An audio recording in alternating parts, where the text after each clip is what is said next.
Sick of sirloin? Had your fill of filet? Don't give up the grill just yet, because one secret cut of steak is so good, even butchers keep it for themselves. Many different cuts of steak are available on the market. Filet mignon is considered, for example, to be the Rolls-Royce of beef for its tenderness, while ribeye is prized for its juiciness, and the flavorful New York strip that has become somewhat iconic in its own right. Heck, new steak cuts still pop up every now and then, such as flat iron steak, which was introduced about 25 years ago. I'm gonna consume all of this at the same time because I am a free American.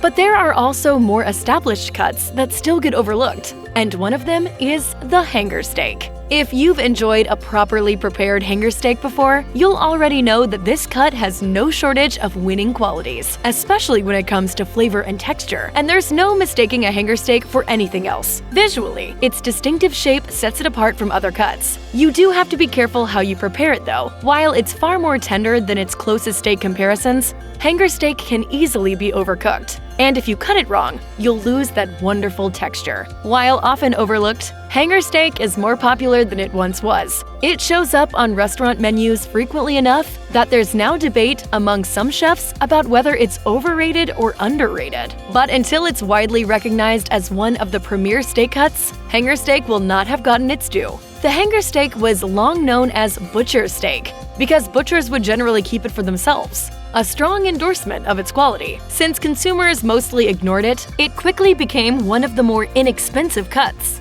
That's not quite true anymore, sadly. As it has grown in popularity, the issue of cost is also compounded by the fact that you can only get one hanger steak out of each individual cow, meaning it can't be mass-marketed. While hanger steak is a flavorful cut of beef to use in place of flank or skirt steak and has the same rich, beefy umami flavor that those bring to the table, it's distinguished from its closest comparison steaks by boasting a more tender texture. The reason for this is that the hanger steak comes from a supporting muscle situated between the rib and loin, rather than one that gets a strong workout. Of course, once you've gotten your hands on a cut of hanger steak, you need to know how to prepare it correctly. First, if you purchased it in one giant piece, you'll have to remove the sinew by slicing it down the middle, essentially turning one steak into two. Because this is a thinner cut, it's easy to overcook, meaning you must watch it carefully while cooking. The best temperature for hanger steak is medium rare. It can go to medium, but any more than that will toughen it, ruining its textural strengths.